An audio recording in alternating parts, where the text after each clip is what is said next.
NTV, turning on your world.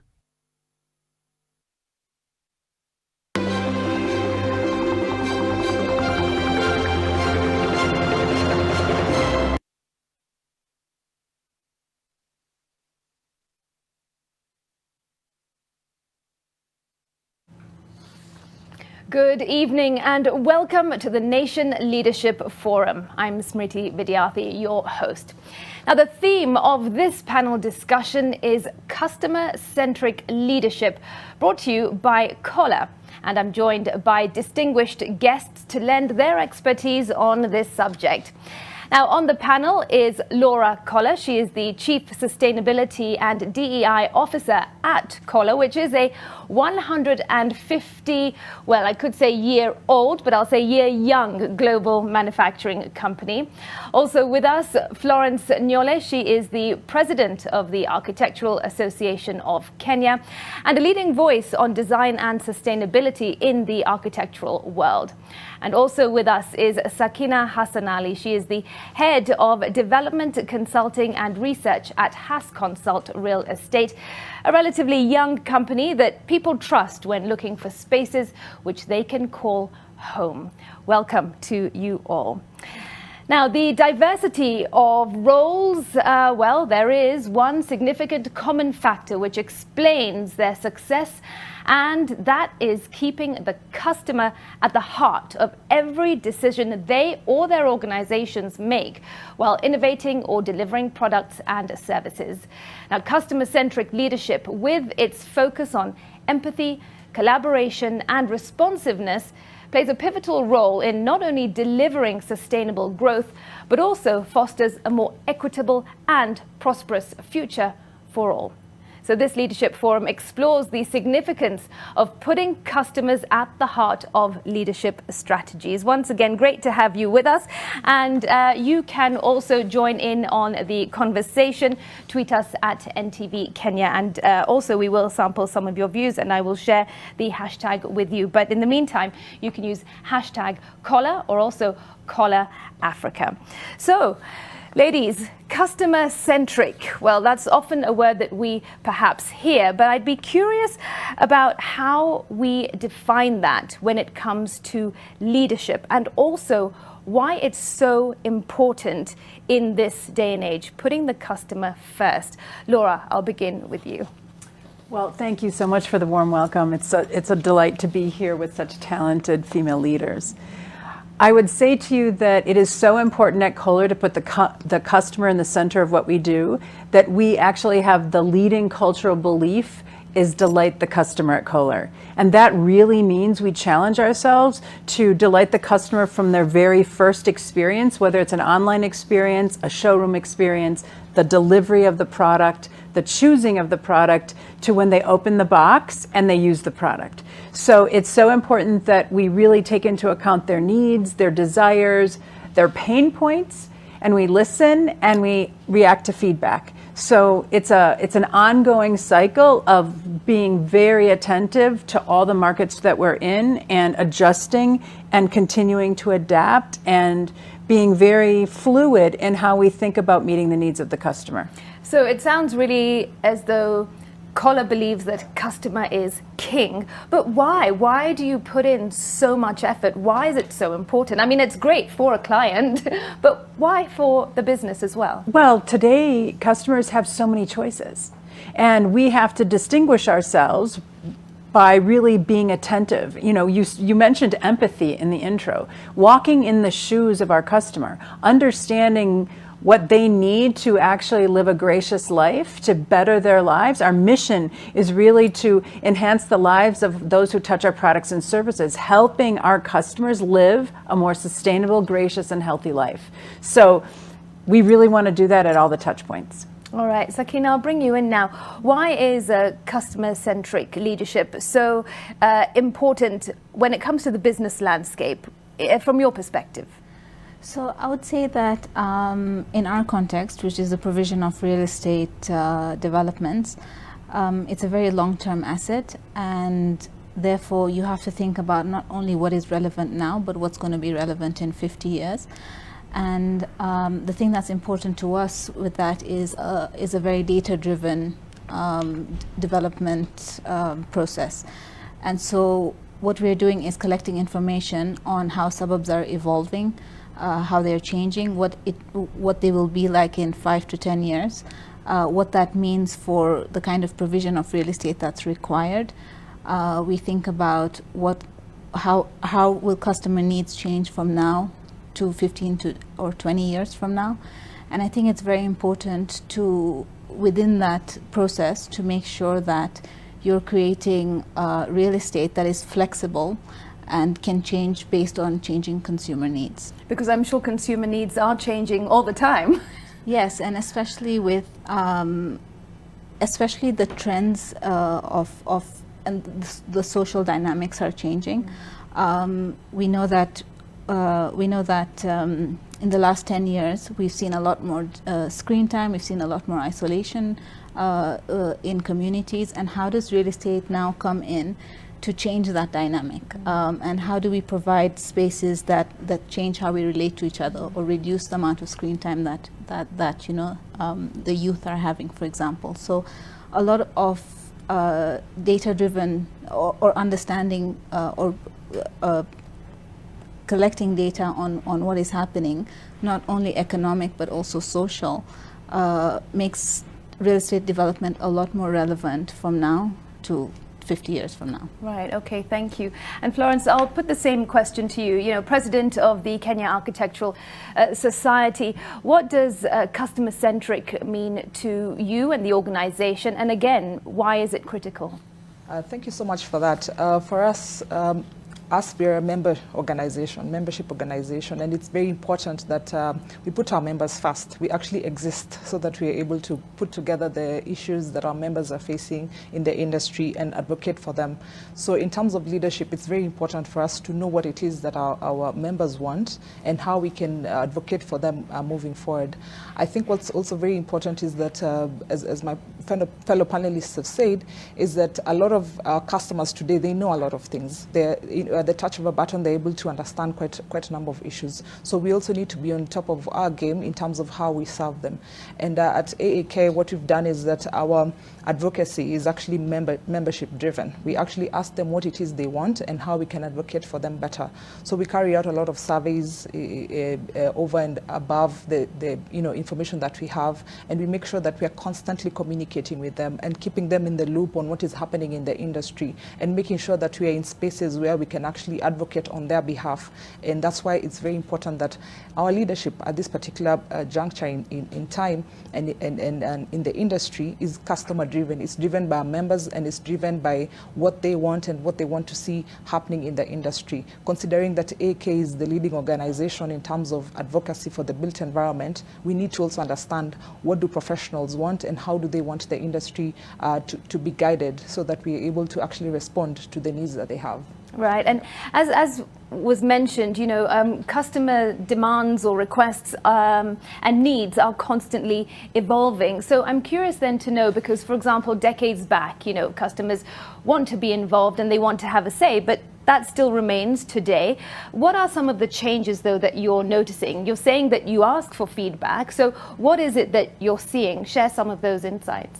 I think today, like I said, the customer is very, very aware of what's happening in the market. So the industry continuously changes, continuously evolving. And if you look at the architectural world, it's like the fashion industry. It's constantly changing every single day. Except you can't change buildings you as can't quickly change as you buildings, can exactly. clothes, So what happens is that whatever the architect builds today becomes a timestamp for today. And so architects have this opportunity to actually create spaces that will then talk about this particular era that we are in, and that's very important. And so even as we continue to change, what comes to the fore is that our customers who are now very much aware of what is happening, then we need to turn towards what we call human-centered design, where the human being and the customer is actually king, but we're designing around them. That if you enter a room, you can actually tell that this space was designed with me in mind as a human being. And I think that's where we're heading to today, as opposed to, designs that we had back in the day was very utilitarian, it's just functional, but there's no feelings towards it, there's no space, you cannot really connect with it. And so as we move on, that's one of the things that we are seeing changing and evolving in how we are continuously serving our customers. All right, thank you. Sakina, just back to you, on the issue of customer preferences and also evolution. One might say that purchasing a home is one of the 3 milestones someone might want to achieve in their life. Perhaps, views vary. But it seems that when people do that, purchasing a home is a big step, and people want that to be an extension of themselves, their home, and perhaps even of the next generation. How do you manage the weight of such expectations? Actually, I would say that it's not a burden, it's actually an inspiration. Oh, okay. Because when you think about how pivotal a home is to your well-being, we realize how much impact we can make on the well-being of others. And that's actually what keeps us up or keeps us inspired. If you look at the way, and just to speak to what Florence was saying, the way a home is laid out can affect the way the relationships in the family. If you look at the how many spaces there are for interaction versus how many spaces there are for more secluded activities, you're actually designing how this family is going to interact with each other. Mm-hmm. When you look at how communities are spatially laid out, you're actually designing how neighbors are going to be with each other.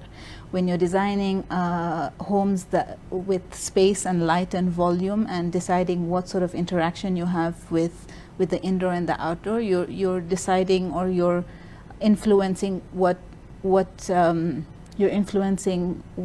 connection people have with nature. Mm-hmm. So to have that kind of impact on the day-to-day lives of our customers is hugely inspirational.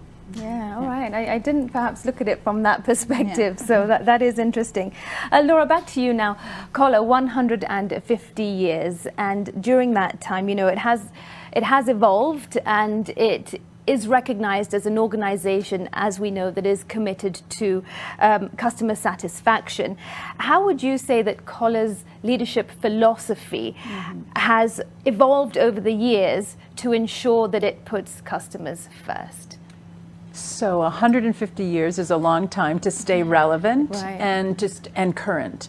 So I would say my great-grandfather started the company, and the bathtub was made out of cast iron. It was a horse trough with 4 legs. And he sold it to the farmers and their market right around the company in Wisconsin in the United States. I say that example because he listened to the market. He gave them a bathing solution that they needed. And today we are listening to our markets, and we have this philosophy of continuous improvement.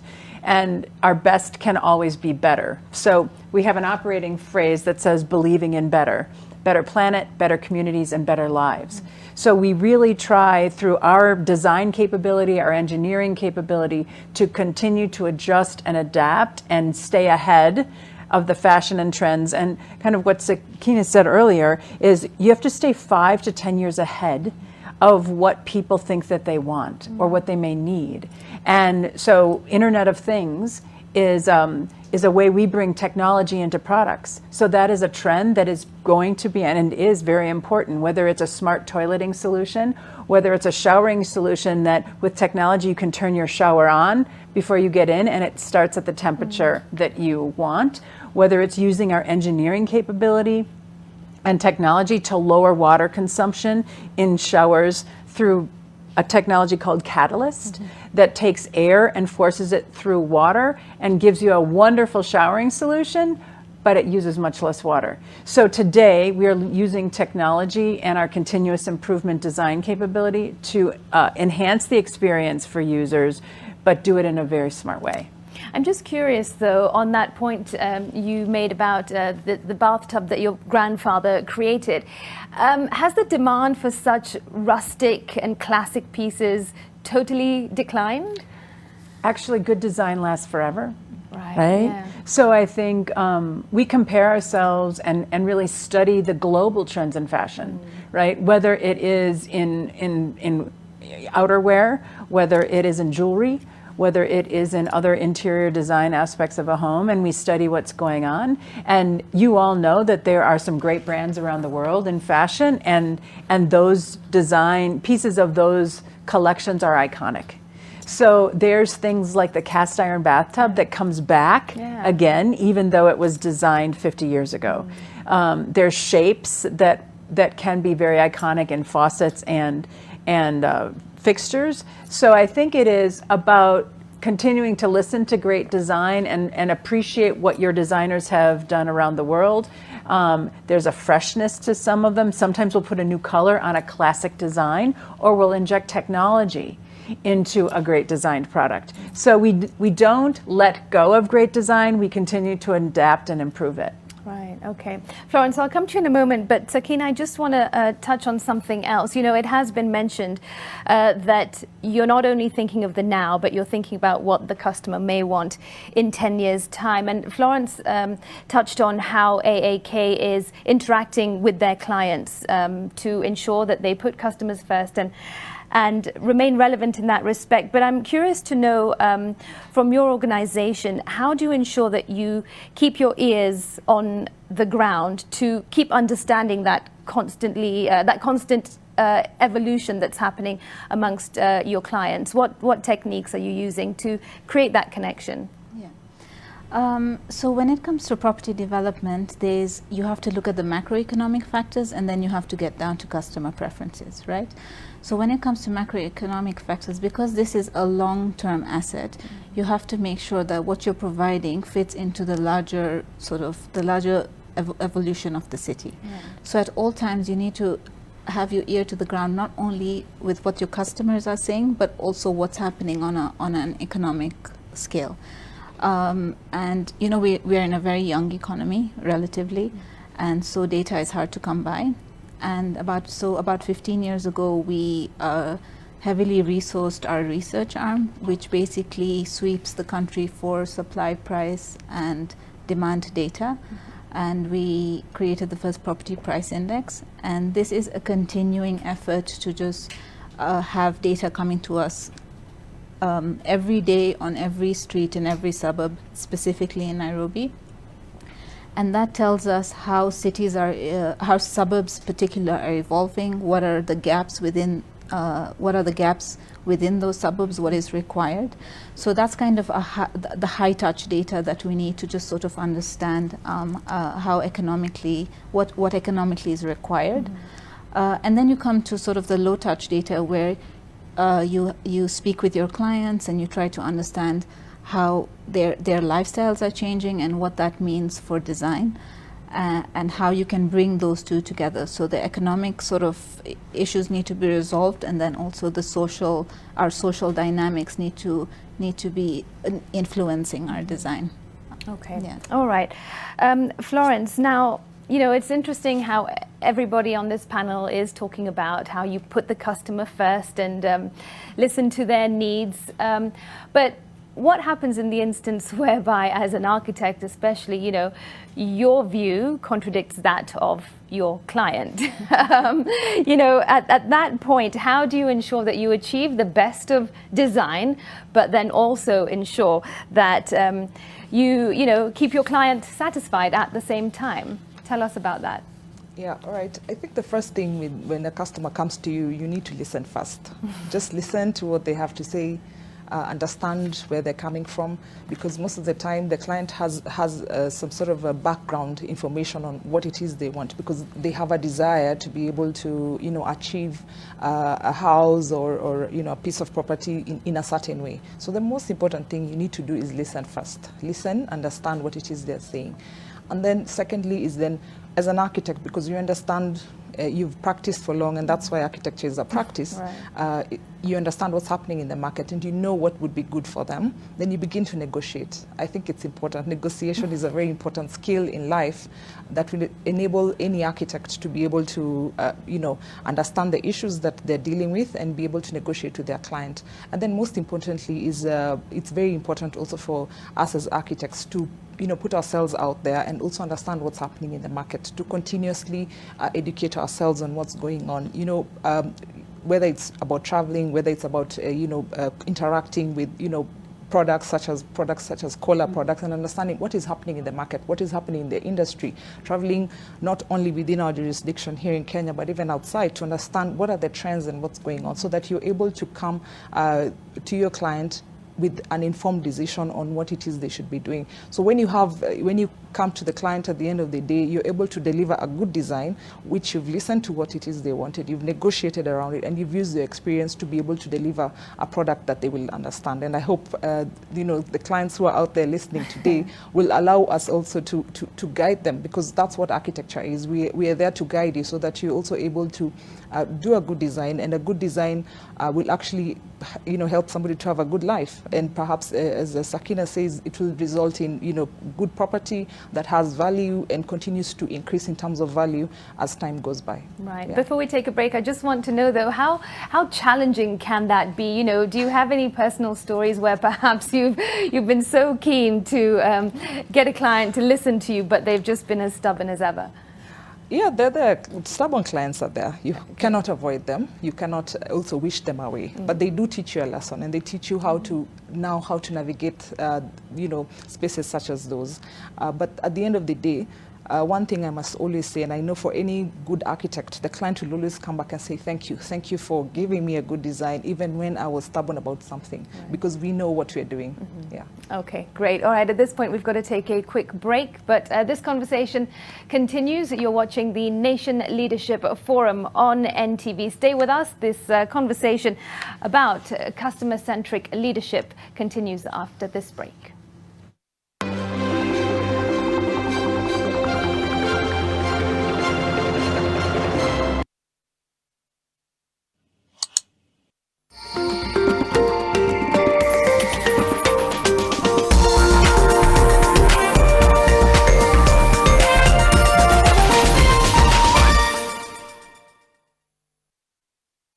With Glovo, you've got the city at your fingertips. Hanging out na mnataka kuku fry ama nyama choma customized na ugali sosa? Order Glovo. Now enjoy. Time to shower and running out of soap?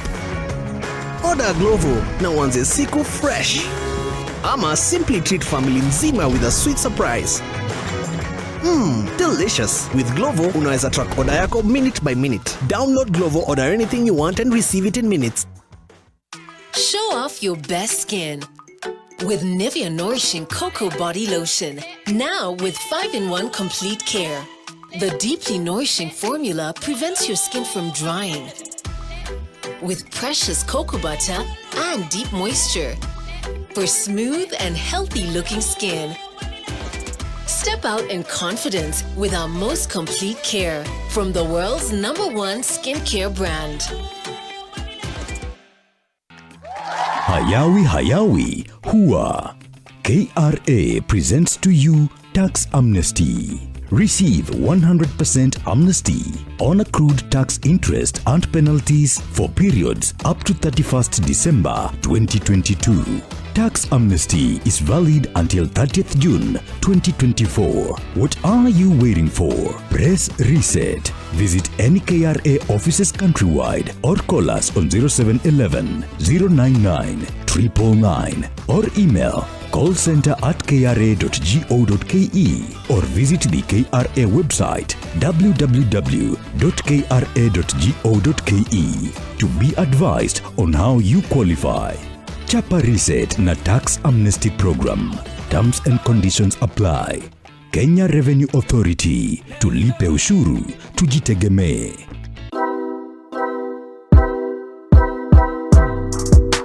This week on Pishi Bomba. Once you've tried this dessert, then you definitely want to learn how to make it. It's layers of sweet goodness with a perfect crunch. Aurelia wanted to learn how to make baklava, and that's exactly what we'll be making in the kitchen with me, Claire Karatu, on Sunday at 6:30 p.m. only on NTV. Pishi Bomba. Cook, eat, enjoy. Win a 3-bedroom house in Nanyuki sitting on a 1/4 acre or a 30K weekly shopping voucher or a monthly plot. For every 100K you spend buying or paying for your plot, you earn 1 entry to the draw. The more you invest, the more entries you get. Bamba Nyumba na AMG. All holders are notified to report and surrender unclaimed financial assets to the Unclaimed Financial Assets Authority, UFAA, on or before November 1st, 2023. Visit www.ufaa.go.ke and get started.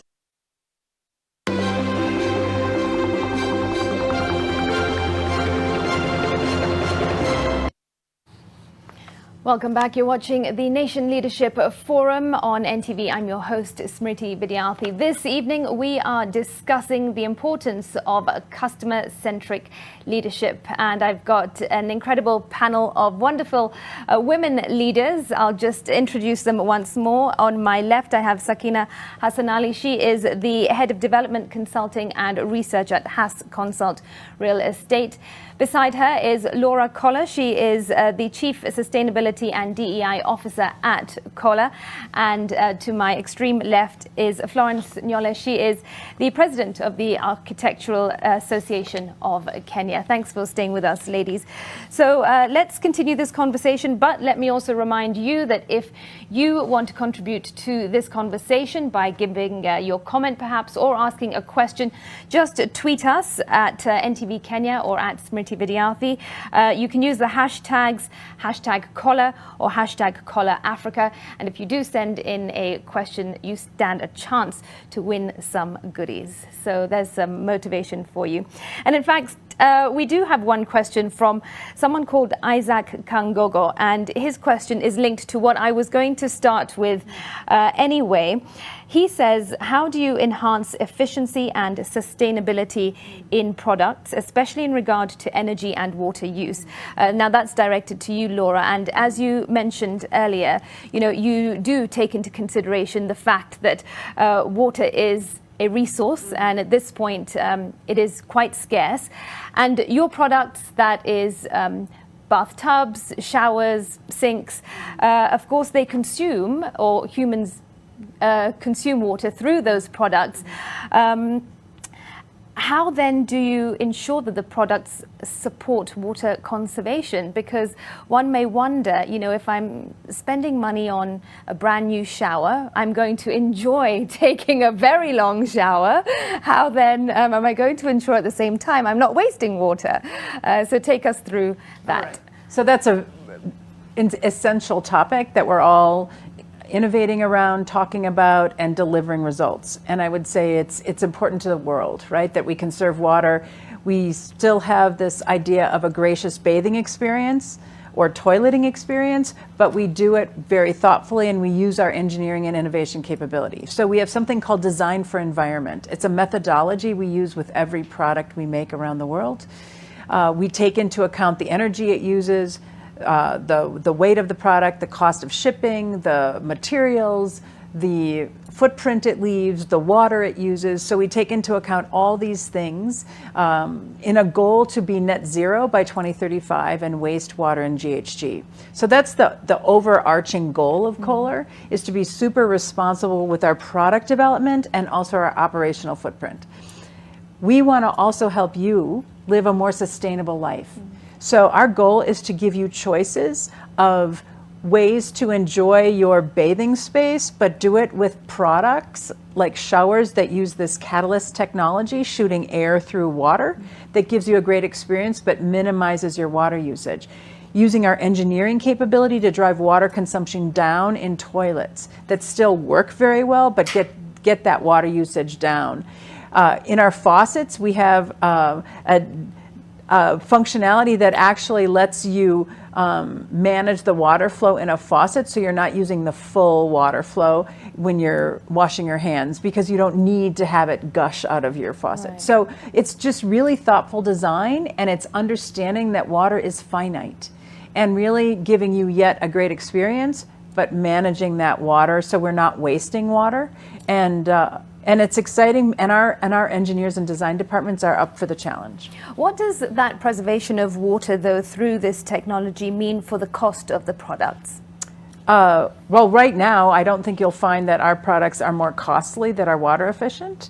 I think you'll find, and our goal is to bring water efficiency to all the price points as well. So certainly in high-end products, But we should be innovating so that if you buy maybe the entry level price point product, you will still find water efficient products. So our goal is to really be thoughtful at all of the SKUs of Kohler in terms of water conservation. Okay. Still on the topic of sustainability, because as we know, it is a critical one.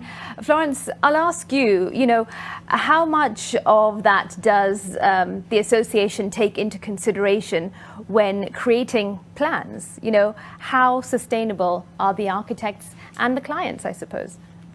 Yeah, thank you for that. Sustainability is a conversation that is here with us, and it will be with us for a very long time. As we all know, architecture and basically buildings contribute heavily to the carbon footprint across the world, and even in terms of emissions. And especially if you take something as simple as cement, with clinker, so we are contributing heavily to what we're calling climate change. And therefore architects need to be very much aware of how it is they do their designs and even how it is they relate to their clients. I'll tell you this, any architect who's trained across the world has been taught about sustainability, because building science is almost mandatory in all the course units. You must understand how you're lighting your building, how you're ventilating your building, even in terms of sound and having good space within those areas. So architects can and should be practicing sustainability at the core of every project that they do. At AAK, we emphasize on it. We actually have an environmental design consultants chapter. At AAK, we've launched our own green building rating tool, which we're calling the Safari Green Building Rating Tool. We've also done research around healthy homes, and just by having a small checklist, somebody can see whether the drawing that they've been given by the architect is going to give them a healthy home, and does it have good lighting, does it have proper ventilation, is it using the correct materials, and so on and so forth. So at AK we pride ourselves in pushing the agenda of sustainability, which is very important and is vital. And what we're trying to do is to say that all buildings actually should be sustainable, but by all means necessary, and architects should pride themselves in creating that space.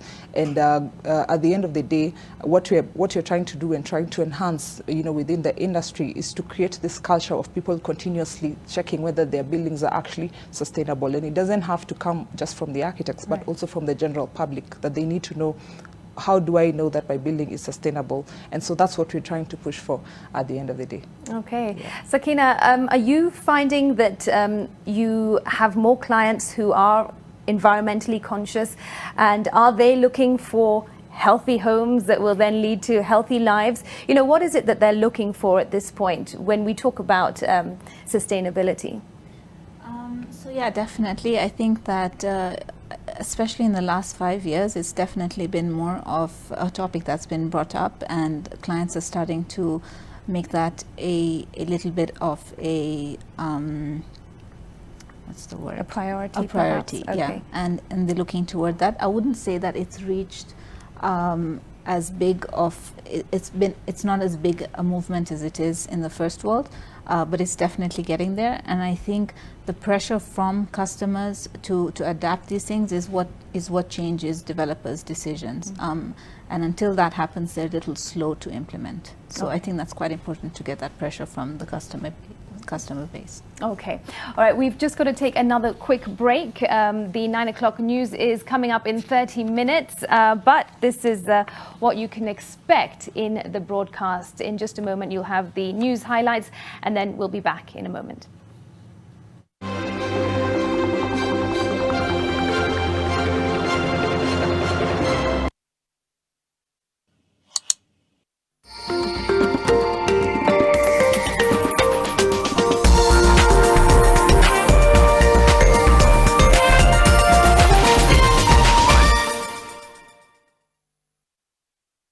Raised by secrets. There's a lot going on at the moment in this house. The true identity is uncovered in the brand new unmissable Zari. Starts 23 October. Only on Maisha Magic Plus, channel 163 on DSTV Access, GoTV Plus, channel 3. When your kids bond with you, you're giving them a great start. Prestige Margarine. It all starts with a great start. now comes in the original and vanilla flavor. You do your best out there. Let us do our best in here with the disinfecting power of Jake. Because Jake cleans and kills 99.9% of illness-causing germs and COVID-19 in your home. Jake, your family's guardian against germs and COVID-19. Mortein Doom, with its trusted formulation, it provides protection in seconds. So spread the Mortein Doom message of how we, you and I, can fight to end malaria. Mortein Doom, Kenya's #1 choice.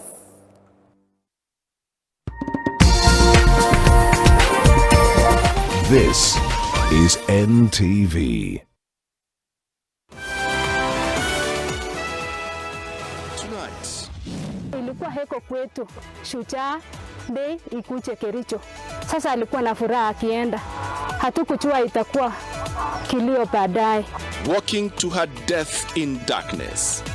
Family of Doreen Chepkirui, who died in a stampede Friday, says power blackout made her go to Kericho Green Stadium for Mashujaa Day celebrations. Also tonight. And yet you want us to pretend to be engaging in some dialogue in Bomas. Taking frustrations to dialogue retreat. Opposition leaders vow to bump the National Dialogue Committee retreat in Nakuru. We reveal the details right here. Plus, kwa sababu nilikuwa msichana mrembo by the way.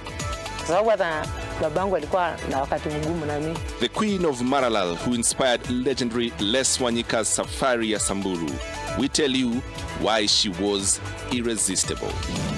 And Being the first female doctor from this community is a privilege. It's really a privilege. And I really thank God about that. So many young girls are looking up to me. beating the odds to acquire the highest education accolades in a region synonymous with banditry and low education enrollment. Dr. Jen Kukat on women and power.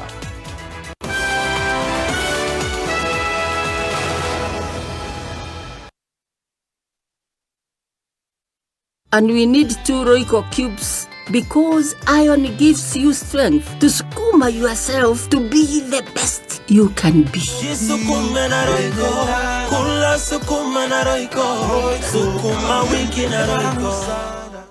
Are you looking for a home or investment option? Alba Garden offers a precious piece of luxury located in Kilimani on Kusuku Road off Lenana Road. Our amenities include fully equipped gym, high-speed lifts, CCTV and visual conversational system, vehicle management system, intelligent lock, clubhouse, children's playing ground and infinity swimming pool. We have studios, duplex penthouses and 1 to 3 bedroom apartments starting from $49,000, all en suite with fitted kitchen. Our payment plans are also flexible from 20% deposit. Hurry, because 70% sold out. Grab the opportunity today by calling 0735 939999 or 0799 000 222 or email us for details. Alba Garden, where luxury meets convenience.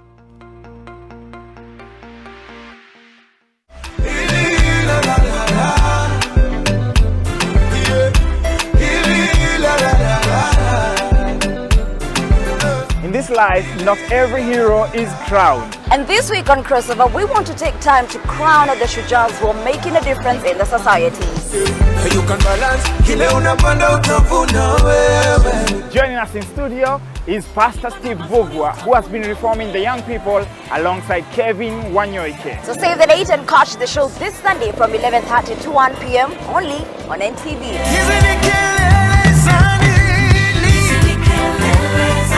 And this is Crossover.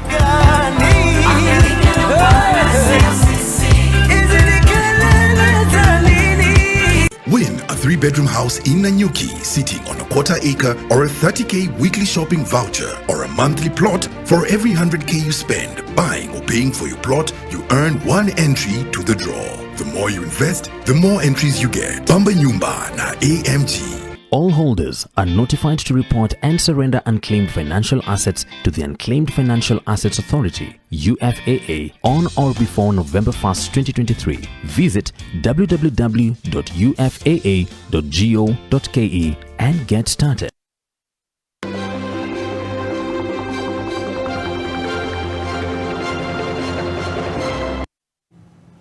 Thanks very much for staying with us. This is the Nation Leadership Forum, and as mentioned, this conversation is all about the customer and why they should come first. All right, so Sakina, we do have a question from Kelvin Waswa, and his question is, in a world of and chat box, how important is the human touch in customer interactions to you?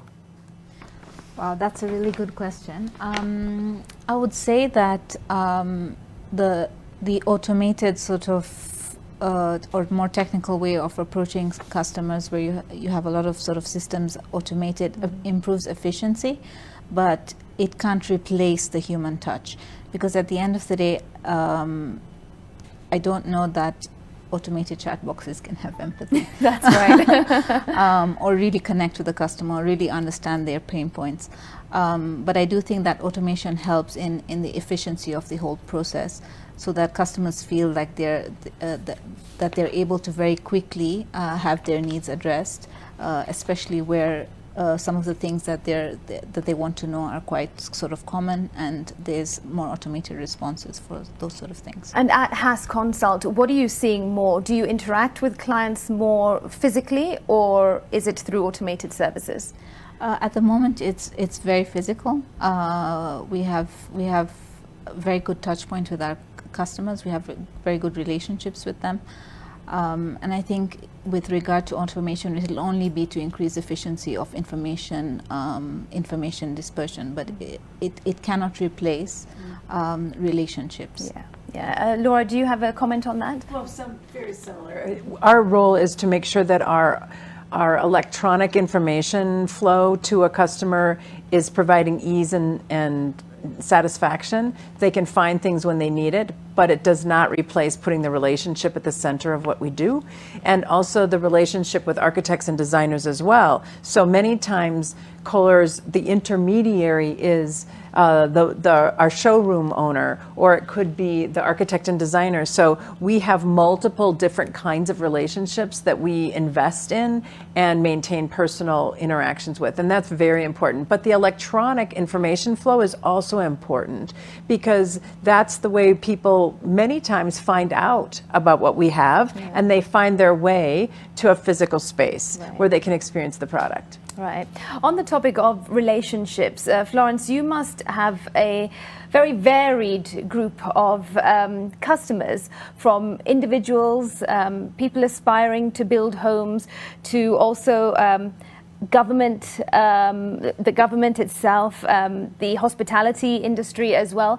How do you manage to strike the balance between all of those different clients? If you compare maybe to Sakina, you know, it's all right, I want to purchase a home. And of course, people have different visions as well. But when it comes to architecture, how do you manage that? Yeah, you're right. We have varied clients, you know, from, you know, all walks of life at the end of the day. And what's most important sometimes, especially if you're running a practice, is to also have personnel who are able to understand and relate very well with the different segments of clients. If I take, for instance, somebody in my office who's running government related projects, then I would want them to run with that, so that they're able to manage that quite well. But you have maybe somebody who's very good at dealing with homes and maybe smaller units, maybe residential projects, then I'm able to handle that very well.